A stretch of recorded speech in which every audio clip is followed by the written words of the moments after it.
जहाँ पर कृपा राम की होई ता पर कृपा करी सब कोई, जिनके कपट दम्भनी माया तिनके हृदय बसु रघुराया। सनातन का अर्थ है जो शाश्वत हो, सदा के लिए सत्य हो, जिन बातों का शाश्वत महत्व हो वही सनातन कही गई है।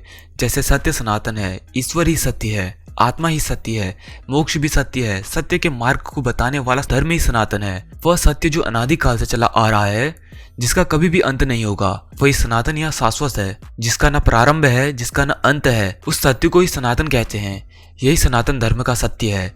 ईश्वर के सर्वज्ञानी, सर्वव्यापी एवं सर्वशक्तिमान तत्व का प्रकट स्वरूप अर्थात संत सर्वज्ञ एवं सर्वशक्तिमान होते हैं। जिन्होंने प्रचंड साधना कर ईश्वर से एक रूपता साध्य कर ली है, उन्हें संत कहते हैं। ऐसे ही सोशल मीडिया पर बागेश्वर धाम बालाजी सरकार छाए हुए हैं, जो आज देश के युवा और चर्चित संतों में से एक हैं। कुछ दिव्य शक्तियों की भी बात उनके साथ जोड़कर की जाती है। निश्चित तौर पर भारत जिस तरह का देश है, यहाँ संतों के अद्भुत स्वरूप और उनके वांग्मय की चर्चा निश्चित रूप से होती है, जो मध्य प्रदेश से संबंध रखते हैं। छतरपुर के समीप बागेश्वर धाम है, जिससे वे जुड़े हैं। बहुत ही कम समय में उनकी चर्चा न सिर्फ देश में बल्कि विदेश में भी होती है। निश्चित रूप से बायोग्राफी आप सभी के लिए काफी रुचिकर और उनके व्यक्तित्व के कई पक्षों से रूबरू भी करवाएगी। ये बागेश्वर धाम के प्रमुख पंडित धीरेन्द्र कृष्ण शास्त्री जी हैं, जिनके साथ कई चमत्कार और दंत कथाओं की बात भी होती है। धीरेन्द्र कृष्ण शास्त्री का प्रारंभिक जीवन। धीरेन्द्र जी का जन्म 4 जुलाई 1996 को छतरपुर के पास स्थित गड़ागंज ग्राम में हुआ था। इनका पूरा परिवार आज भी उसी गड़ागंज में रहता है, जहाँ पर प्राचीन बागेश्वर धाम का मंदिर स्थित है। इनका पैतृक घर भी यहीं पर है। यही इनके दादाजी पंडित भगवान दास गर्ग सेतुलाल भी रहते हैं।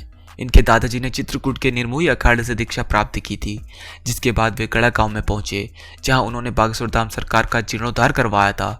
यहीं पर धीरेन्द्र कृष्ण के दादाजी भी दरबार लगाया करते थे। उन्होंने संन्यास आश्रम ग्रहण कर लिया था। धीरेन्द्र महाराज के गड़ागंज वाले पैतृक घर में माता पिता व उनका एक छोटा भाई भी रहता है। इनके पिताजी का नाम राम कृपाल गर्ग था, जो नशे की आदी थे, जिस कारण वो ज्यादा कुछ करते नहीं थे।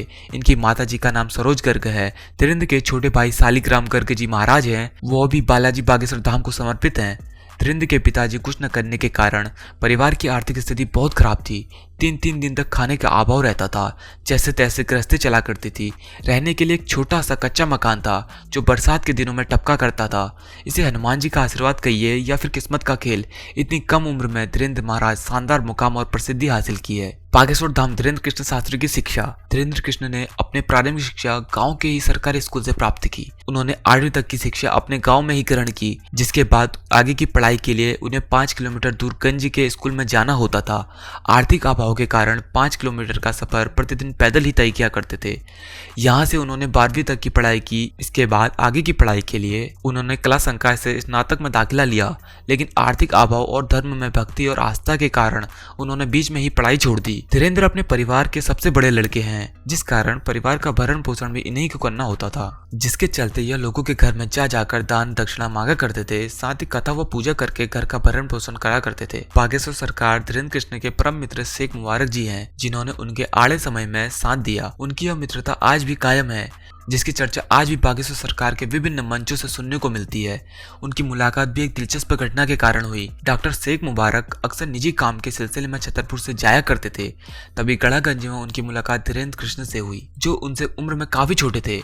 इन दोनों के बीच अपने अपने धर्मों को लेकर चर्चा हो रही थी, जिसमें शेख मुबारक जी ने सनातन धर्म को लेकर कुछ ऐसी टिप्पणी की, जिसके जवाब में धीरेन्द्र जी ने उनके भ्रम को शांत किया। इसके बाद वे अक्सर बागेश्वर धाम सुंदरकांड का पाठ सुनने आया करते थे, जिसके परिणाम स्वरूप उनके जीवन में कुछ चमत्कार हो गए। शुरुआती दिनों में पंडित धीरेन्द्र शास्त्री की आर्थिक स्थिति कुछ अच्छी नहीं थी। तभी धीरेन्द्र कृष्ण की बहन के विवाह में शेख मुबारक ने उनकी आर्थिक मदद की, साथ ही विवाह के सभी कार्य संपन्न करवाए। धीरेन्द्र कृष्ण को ज्ञान की प्राप्ति। धीरेन्द्र कृष्ण का जन्म शुक्ल वंश के ब्राह्मण परिवार में हुआ, जहाँ शुरू से ही कर्मकांड होता रहता था। इनके दादाजी एक प्रभावशाली संत थे, जिसके कारण धीरेन्द्र को बचपन से ही गुरु कृपा मिली। इनके दादाजी बागेश्वर धाम में ही रहते थे। उसी गांव में इनका जन्म हुआ, जिस कारण पूरा परिवार प्रतिदिन बागेश्वर धाम जाया करता था। यहीं पर इनके दादाजी के गुरु सन्यासी बाबा की भी समाधि है। सन्यासी बाबा भी इनके ही वंश से संबंधित हैं, जिन्होंने 320 वर्ष पहले समाधि ले ली थी। धीरेन्द्र व इनके दादाजी के साधना गुरु सन्यासी बाबा ही हैं। धीरेन्द्र के दादाजी भी बागेश्वर धाम में दरबार लगाते थे।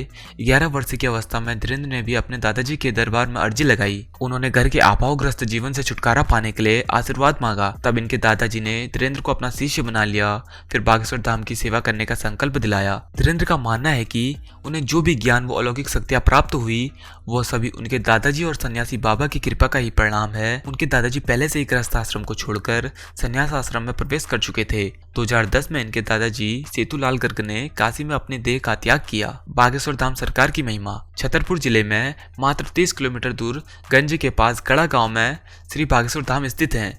यहाँ पर लगभग 300 वर्ष पुराना हनुमान जी का मंदिर है। यहाँ की महिमा यह है कि जो भी श्रद्धालु सच्ची भक्ति भावना से अपने समस्याओं को लेकर आता है, श्री राम जी की कृपा से हनुमान जी उसकी सभी मनोकामनाओं को पूरा करते हैं, उनके सारे कष्ट को हल लेते हैं। इसी मंदिर के पुजारी व प्रमुख श्री धीरेन्द्र कृष्ण शास्त्री को हनुमान जी की विशेष कृपा और सिद्धियां प्राप्त हैं। इस दरबार में आने वाला कोई भी व्यक्ति खाली हाथ और निराश होकर नहीं जाता। यहाँ पर अपने देश से ही नहीं बल्कि विदेशों से भी श्रद्धालु समस्याओं को लेकर आते हैं, जहाँ उनकी हर समस्या का समाधान 100% होता है। लोगों द्वारा यह भी ज्ञात हुआ है कि यहाँ पर हनुमान जी की अदालत लगती है, जहाँ पर हनुमान जी जज बनकर लोगों की पेशी लगाते हैं। उनका हर संभव इलाज किया जाता है। यहाँ पर कैंसर जैसी बीमारियों के साथ भूत प्रेत व ऊपरी बाधाओं के मरीजों के ठीक होने का दावा किया जाता है। बागेश्वर धाम की खासियत यह है कि यहाँ पर श्रद्धालुओं को अर्जी लगानी होती है। उनकी अर्जी स्वीकार होने पर बागेश्वर सरकार अर्थात धीरेन्द्र कृष्ण शास्त्री जी बिना उन्हें बताए उनकी समस्याओं को धाम के पर्चे पर उल्लेखित कर देते हैं। इसके पश्चात उस व्यक्ति से उसकी समस्याओं की जानकारी ली जाती है। उसके द्वारा बताई गई सभी समस्याएं पहले से ही पर्चे पर 100% अंकित होती है। इस बात की पड़ताल बड़े बड़े मीडिया चैनल व धर्म को न मानने वालों ने की, लेकिन अंत में उन्हें बागेश्वर धाम में होने वाले चमत्कारों के आगे नतमस्तक होना पड़ा। बागेश्वर धाम में होने वाले चमत्कारों को लेकर धीरेन्द्र कृष्ण शास्त्री का कहना है कि उस दिव्य आत्मा से जुड़ने के लिए ध्यान विधि योग का प्रयोग करते हैं, जिसे त्राटक भी कहा जाता है। साथ ही उन पर गुरु कृपा भी है, जिसके कारण उनके मन में एक ऊर्जा का संचार व अनुभव हो जाता है, जिसके माध्यम से वो सामने वाले व्यक्ति यहाँ तक कि उनसे हजारों किलोमीटर दूर बैठे व्यक्ति की समस्याओं को भी जान लेते हैं, जिसमें उस व्यक्ति की समस्याओं के अतिरिक्त पारिवारिक जानकारी, उसका नाम व पता सभी कुछ पहले ही बता दिया जाता है। साथ ही उसका उपचार भी हो जाता है। धीरेन्द्र कृष्ण शास्त्री के अनमोल वचन। जो विद्यार्थी प्रतिदिन माता पिता व गुरु को प्रणाम करता है, उसकी आयु बढ़ जाती है, उसकी विद्या बढ़ जाती है, उसका यश बढ़ जाता है, उसका बल बढ़ जाता है। दुख का झूला जितना पीछे तक जाएगा, सुख का झूला उतना ही आगे तक पहुंचाएगा। जिंदगी में झूला जितना पीछे तक खींचा जाता है, वो उतना ही आगे तक जाता है। प्रत्येक व्यक्ति के जीवन में अभाव की बहुत आवश्यकता है। जब तक अभाव नहीं होगा, वो प्रभाव के महत्व को नहीं समझेगा, अभाव का जीवन नहीं समझेगा, सीधा प्रभाव प्राप्त हो जाएगा। तो अभावग्रस्त व्यक्ति के लिए भावनाओं को समझना बहुत कठिन है। जितना भजन अभाव में हो सकता है, उतना प्रभाव में नहीं। तो दोस्तों, ये थी धीरेन्द्र कृष्ण शास्त्री के बारे में कुछ महत्वपूर्ण जानकारियां। अगर आपको ये वीडियो पसंद आती है तो वीडियो को लाइक और चैनल को सब्सक्राइब कर लीजिए। तो मैं मिलता हूँ आपसे नई वीडियो के साथ।